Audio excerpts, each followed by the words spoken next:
സാറേ, ഉത്തർപ്രദേശിലെ സമ്പൽ എന്ന് പറയുമ്പോൾ ഈ കലാപമൊക്കെ നടന്നൊരു സ്ഥലമാണല്ലോ. പക്ഷേ ആ സ്ഥലം ഇപ്പോൾ ഉത്തർപ്രദേശ് സർക്കാരെല്ലാം കൂടി ചേർന്നുകൊണ്ട് അതൊരു തീർത്ഥാടന നഗരിയായി അല്ലെങ്കിൽ തീർത്ഥാടന കേന്ദ്രമായി വികസിപ്പിച്ചുകൊണ്ടിരിക്കുകയാണ്. അതിൻ്റെ കൂടുതൽ വിവരങ്ങൾ എന്താണ് സാർ?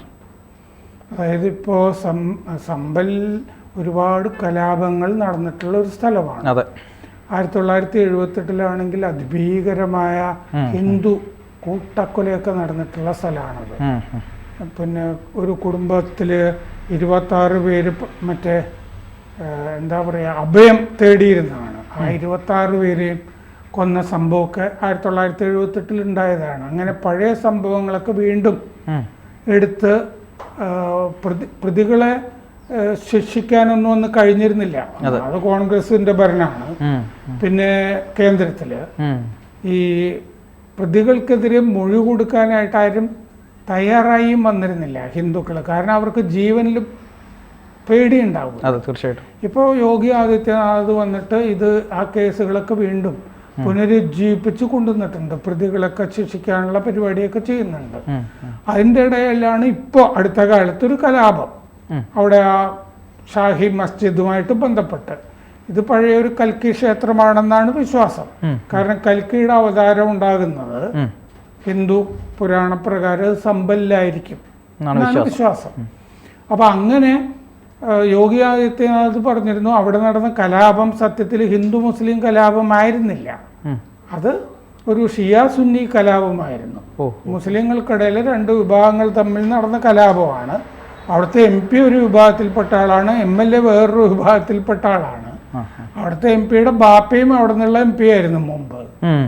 അപ്പോൾ അങ്ങനെയായിരുന്നു എന്ന് അദ്ദേഹം നിയമസഭയിൽ പറഞ്ഞിരുന്നു. അപ്പോൾ എന്തായാലും ഉത്തർപ്രദേശ് ഏതായാലും പഴയ ഉത്തർപ്രദേശ് അല്ല. യോഗി ആദിത്യനാഥിൻ്റെ കീഴിൽ എത്ര പെട്ടെന്നാണ് അവിടെ ഈ മാറ്റം വന്നിരിക്കുന്നതെന്നറിയാമോ? നമുക്കിതിൻ്റെ ചിത്രങ്ങളൊക്കെ കാണാം. തീർച്ചയായിട്ടും. ഈ സമ്പൽ, അപ്പോൾ ആ സമ്പൽ നഗരം മൊത്തത്തിലൊരു തീർത്ഥാടന കേന്ദ്രമായിട്ട് ഇപ്പോൾ വികസിപ്പിക്കുന്ന പണി നടന്നുകൊണ്ടിരിക്കുകയാണ്. ഇപ്പോൾ 10 കോടി രൂപയോളം ചെലവാക്കി കഴിഞ്ഞു അതിന് വേണ്ടിയിട്ട്. ഇപ്പം സുപ്രീം കോടതിയിൽ ഒരു സത്യവാങ്മൂലം കൊടുത്തിട്ടുണ്ട്. ആ ഷാഹി മസ്ജിദിന്റെ മുമ്പിൽ ഒരു കിണർ ഉണ്ടായിരുന്നു. അത് മസ്ജിദിന്റെ കിണറാണ് എന്ന് പറഞ്ഞിട്ട് മസ്ജിദ് ഉപയോഗിച്ചു കൊണ്ടിരിക്കുകയായിരുന്നു. അത് അങ്ങനെയല്ല, അതൊരു പൊതു കിണർ ആയിരുന്നു. അതിൻ്റെ പേര് ധരണി വരാഹ കൂപ്പ് എന്നാണ് എന്ന് സുപ്രീം കോടതിയിൽ പറഞ്ഞിട്ടുണ്ട്. ധരണി വരാഹ കൂപ്പ്. ഇങ്ങനെ ഈ തീർത്ഥാടന സങ്കേതങ്ങളോടനുബന്ധിച്ച് പൊതുക്കിണറുകൾ ധാരാളം ചുറ്റും ഇപ്പോഴും കാണാം. അവിടെ നമ്മുടെ നാട്ടിലെ കിണറുകൾ പോലെ ചെറിയ കിണറുകളൊന്നുമില്ല. ചിലതൊക്കെ അത്യാവശ്യം നമ്മളുടെ വീടുകളിലൊക്കെ പണ്ടുണ്ടായിരുന്ന കുളങ്ങളുണ്ടല്ലോ, അത്രയൊക്കെ വലിപ്പമുള്ള കിണറുകളും ചിലത് ഇതിൻ്റെ അകത്ത് ഉണ്ട്. പക്ഷെ കൂബ് എന്നാണ് പറഞ്ഞുകൊണ്ടിരുന്നത് ഇതിനു വേണ്ടിയിട്ട്.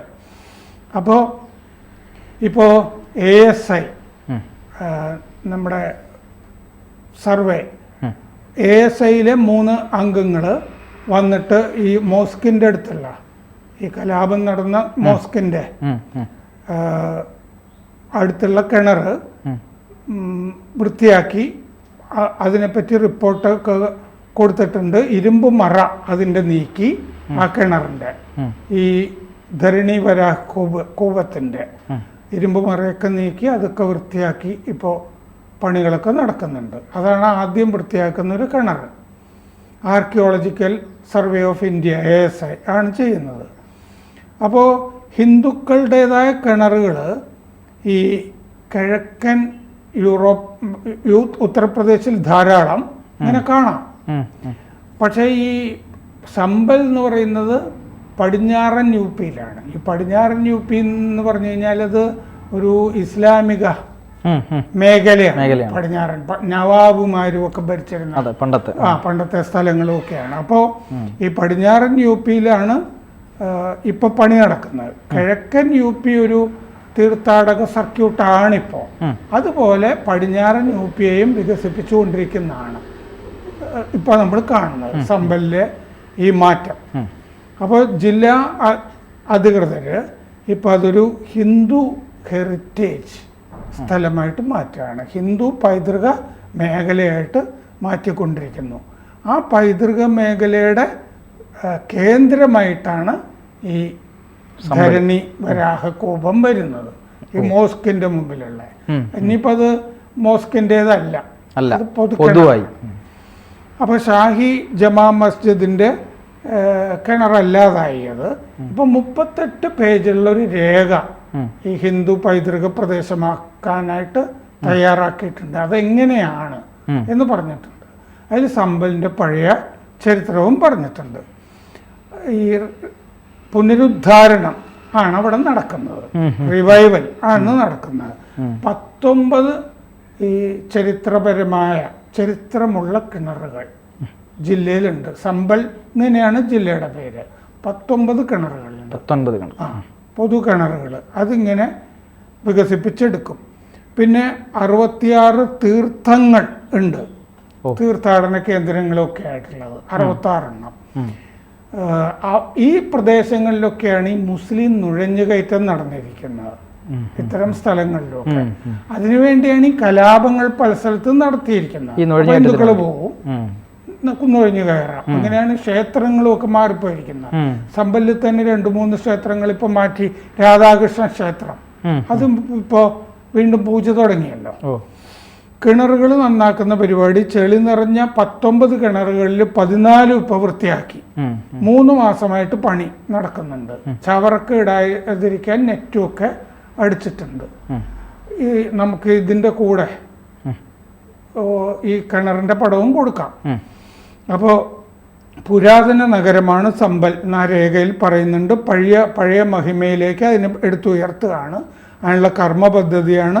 അതിന് DPR ഡീറ്റെയിൽ പ്രോജക്റ്റ് റിപ്പോർട്ട് ഉണ്ടാക്കിയിട്ടുണ്ട്. മുനിസിപ്പൽ കൗൺസിൽ എക്സിക്യൂട്ടീവ് ഓഫീസർ മണിഭൂഷൺ തിവാരിക്കാണ് ഇതിൻ്റെ ചുമതല. 14 കിണറുകളിൽ ചിലതിൻ്റെയൊക്കെ പേര് ബലി കൂപ്പ്, സപ്തസാഗർ കൂപ്പ്, വിജിൽ കൂപ്പ്, കൃഷ്ണ കൂപ്പ്, വിഷ്ണു കൂപ്പ്, അക്രമോചൻ കൂപ്പ്, മൃത്യു കൂപ്പ്, അശോക് കൂപ്പ്, ചതുർമുഖ് കൂപ്പ്. ഇതിൽ ഈ ചതുർമുഖ് ആണ് ആദ്യത്തെ ഒരു മാതൃകയായിട്ട് ഡെവലപ്പ് ചെയ്യുന്നത്. ചതുർമുഖ് കൂപ്പ് കിണർ, അതിൻ്റെ പണി തീരാറായി. സുപ്രീം കോടതിയിൽ സത്യവാങ്മൂലം UP സർക്കാർ കൊടുത്തതിൽ പറഞ്ഞിട്ടുണ്ട് ഈ DPR 1.23 കോടി ആണ് പ്രോജക്റ്റ്. 19 കിണർ റിസ്റ്റോർ ചെയ്യുന്നുണ്ടെന്ന് സത്യവാങ്മൂലത്തിൽ പറഞ്ഞിട്ടുണ്ട്. 19 കിണറുകൾ വൃത്തിയാക്കി ശരിയാക്കി എടുക്കുന്നു, പുനരുദ്ധരിക്കുന്നു. 10 കോടി രൂപ ആകെ ചെലവാക്കുന്നുണ്ട്. ഇത് സ്റ്റേറ്റ് അർബൻ ഡിപ്പാർട്ട്മെന്റ് അല്ലേ, നഗരവികസന വകുപ്പ് സംസ്ഥാനം, അതിൻ്റെ വന്ദൻ യോജനയിൽ പെടുത്തിയിട്ടാണ് ഇത് ചെയ്യുന്നത്. അപ്പോൾ ഒരു കാര്യം ചെയ്യാമെന്ന് തീരുമാനിച്ചാൽ അതെങ്ങനെ എന്നറിയാം. അപ്പൊ ഇങ്ങനെ ഒരു പരിപാടി അവിടെ ഉണ്ട്, വന്ദൻ യോജന. അതിൽ പെടുത്തി യോഗി ആദിത്യനാഥ്. ചതുർമുഖ് കൂബ് 20.56 ലക്ഷം രൂപ മുടക്കിയാണ് വൃത്തിയാക്കി പുനരുദ്ധരിച്ചെടുക്കുന്നത്. ഒരു കിണറിന് തന്നെ അത്രയും വൃത്തിയാക്കാൻ. എന്നിട്ടിപ്പോ നമ്മള് സമ്പലിൽ പോവുകയാണെങ്കിൽ ഈ ടൂറിസത്തിന്റെ ധാരാളം ബോർഡുകളിൽ എല്ലായിടത്തും കാണാം ഐ ലവ് സമ്പൽ എന്ന് പറഞ്ഞിട്ട്. ആ ലവ് എന്നുള്ളത് ലവിന്റെ ചിഹ്നം ആണ്. ഐ ലവ് സിമ്പൽ എന്ന് പറഞ്ഞുള്ള ബോർഡുകൾ എല്ലായിടത്തും ഇപ്പൊ കാണാം. ഈ മൊഹല്ല അലം സരായില് മഞ്ഞ ബോർഡ് വന്നിട്ടുണ്ട്, ചതുർമുഖ് കൂപ്പ് എന്ന് പറഞ്ഞ. എല്ലായിടത്തും ബോർഡുകളുണ്ട് ഇപ്പൊ ടൂറിസം കേന്ദ്രത്തിന് എന്ന മട്ടിൽ. അതില് പിൽഗ്രിമേജ് സൈറ്റുകളുടെ മാപ്പ് ഈ ചതുർമുഖ് കൂബിന്റെ അവിടെ വെച്ചിട്ടുണ്ട്. എന്നിട്ട് ആ മാപ്പിൽ എഴുതിയിട്ടുണ്ട് ഇവിടെ വന്നാൽ എല്ലാം കണ്ടതുപോലെ എന്നുള്ളൊരു ബോർഡും വെച്ചിട്ടുണ്ട്. അപ്പോൾ പടിഞ്ഞാറൻ UP-യിൽ ധാരാളം കിണറുകൾ, ഈ കിണർ കാണാൻ പോകുന്നൊരു ആചാരം അവിടെ ഉണ്ടായിരുന്നു. നമ്മളിവിടെ നൂലുകെട്ട് എന്നൊക്കെ പറഞ്ഞ പലതരം ആചാരങ്ങളില്ലേ, അവിടെ ഇപ്പൊ സന്താന ലാഭം ഉണ്ടായി കഴിഞ്ഞാല് കിണർ കാണുക എന്ന് പറഞ്ഞിട്ടൊരു ആചാരം. വിവാഹം നടക്കുമ്പോൾ കിണർ കാണുക. അതുകൊണ്ടാണ് ഇത്രയും കിണറുകൾ അവിടെയുള്ളത്. അപ്പൊ ഹിന്ദുക്കളുടെ ഒരു അവിശ്വാസത്തിന്റെയും പൈതൃകത്തിന്റെ പ്രതീകമായിട്ടാണ് ഇത്രയും കിണറുകൾ അവിടെ ഇരിക്കുന്നത്. ചതുർമുഖ കൂപത്തില് ബ്രഹ്മാവ് വസിക്കുന്നുണ്ടെന്നാണ് വിശ്വാസം. ഇങ്ങനെയാണ് ഈ കൃഷ്ണകൂപ് എന്നൊക്കെ പറഞ്ഞ് നമ്മളിപ്പോ കേട്ടില്ലേ. ഓരോ കിണറും ഓരോ ഭഗവാന്റെ നാമത്തിൽ വസിക്കുന്ന സ്ഥലമായിട്ടാണ്, ഒരു ക്ഷേത്രം പോലെയാണ് ഓരോ കിണറും കരുതുന്നത് അവിടെ. അതാണ് ഈ കിണറുകളുടെ പ്രാധാന്യം അവിടെ. അല്ലാതെ വെറുതെ ഒരു കിണർ അല്ല, വിശ്വാസത്തിന്റെ ഭാഗമാണ്. ഈ ക്രിസ്തുബ്ദം CE 700 അവിടെ തോമർ വംശം ഭരിച്ചിരുന്നു സമ്പലില്. രാജാവ് ജഗത് സിംഗ് 68 തീർത്ഥാടന കേന്ദ്രങ്ങൾ ഉണ്ടാക്കി. അങ്ങനെ 19 കിണറുകൾ സമ്പലിലുണ്ടെന്ന് സ്കന്ദപുരാണത്തിൽ പറഞ്ഞിട്ടുണ്ട്. സ്കന്ദപുരാണമാണ് ഏറ്റവും വലിയ പുരാണം, അതിൽ പറഞ്ഞിട്ടുണ്ട്. അപ്പോൾ അതിലൊക്കെ പറയുന്ന 68 തീർത്ഥാടന കേന്ദ്രങ്ങൾ വികസിപ്പിച്ചെടുക്കും. അത്രയും പ്രാധാന്യമുള്ളതാണ്. അതെ. മധുരയിലെ പ്രദക്ഷിണ വഴികൾ പോലെ ഇവയ്ക്ക് പ്രദക്ഷിണ വഴികളും ഉണ്ടാവുമെന്ന് തീരുമാനിച്ചിട്ടുണ്ട്. ബദ്രികാശ്രമ തീർത്ഥമുണ്ട്. ഈ മസ്ജിദിൽ നിന്ന് 2 കിലോമീറ്റർ പോയാൽ ബദ്രികാശ്രമ തീർത്ഥമുണ്ട്, ഒരു കുളം പോലുള്ള സ്ഥലം. യമഗണ്ഡ് തീർത്ഥം ഉണ്ട്. അതിൻ്റെ അകത്ത് യമവിഗ്രഹം സ്ഥാപിക്കാൻ തീരുമാനിച്ചിട്ടുണ്ട്. ഇങ്ങനെ ഓരോ തീർത്ഥത്തിലും അതുമായി ബന്ധപ്പെട്ട ഈ വിഗ്രഹങ്ങൾ സ്ഥാപിക്കും. ഐ ലവ് സിംബൽ ബോർഡുകൾ എല്ലായിടത്തും വരുന്നുണ്ട്. രുഡായൻ ഗ്രാമത്തിലെ മഹിഷാസുര മർദിനി വിഗ്രഹം ഇപ്പൊ കണ്ടുകിട്ടിയിട്ടുണ്ട്. 60 ദേവതീർത്ഥങ്ങൾ അവിടെയുണ്ട് എന്ന് ചരിത്രത്തിൽ പറയുന്നുണ്ട്. ഇപ്പോൾ മഹാത്മ്യം, സമ്പൽ മഹാത്മ്യം എന്ന് പറഞ്ഞൊരു പുസ്തകം എഴുതി വിതരണം ചെയ്യുന്നുണ്ട്. അതിലിതൊക്കെ ഉണ്ട്. 44 എണ്ണത്തിലെ നുഴഞ്ഞുകയറ്റം നീക്കാൻ തീരുമാനിച്ചിട്ടുണ്ട്, മുസ്ലിം നുഴഞ്ഞുകയറ്റം. സമ്പൽ മഹാത്മ്യം സ്കന്ദപുരാണത്തിൽ നിന്നുള്ള വിവരങ്ങൾ ചേർത്ത് അച്ചടിച്ച് വിതരണം ചെയ്യുന്നുണ്ട്. 68 തീർത്ഥ കേന്ദ്രങ്ങളുണ്ട്, 19 കിണറുകളും, 3 ശിവക്ഷേത്രങ്ങളുണ്ട് തീർത്ഥാടനത്തിന്. അത് 3 കോർണറുകളിലായിട്ടാണ് ശിവക്ഷേത്രങ്ങൾ വരുന്നത്, 3 മൂലകളിൽ.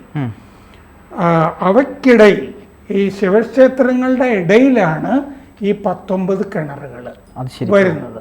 അപ്പൊ ഈ ശിവക്ഷേത്രങ്ങളുടെയൊക്കെ ഇടയ്ക്ക് ചുറ്റി ആണ് ഈ കിണറുകൾ വരുന്നത്. അപ്പൊ ഇതാണ് സമ്പലിലെ കിണറുകളുടെയൊക്കെ പ്രാധാന്യം. അത് ഇനി 87 ദേവതീർത്ഥങ്ങൾ, അതിൽ 5 എണ്ണം മഹാതീർത്ഥങ്ങൾ എന്ന് ഈ മഹാത്മ്യത്തിൽ പറയുന്നുണ്ട്. അപ്പൊ കുറച്ച് കഴിഞ്ഞ് പോകുമ്പോൾ ഈ കൊച്ചി പഴയ കൊച്ചി അല്ല എന്ന് പറയുന്ന പോലെയാണ്. സമ്പൽ പഴയ സമ്പലല്ല. അല്ല. കൂടുതൽ വാർത്തകളും വിശേഷങ്ങളും നിങ്ങളിലേക്ക് എത്താൻ ABC മലയാളം സബ്സ്ക്രൈബ് ചെയ്യുക, ബെൽബട്ടനും അമർത്തുക.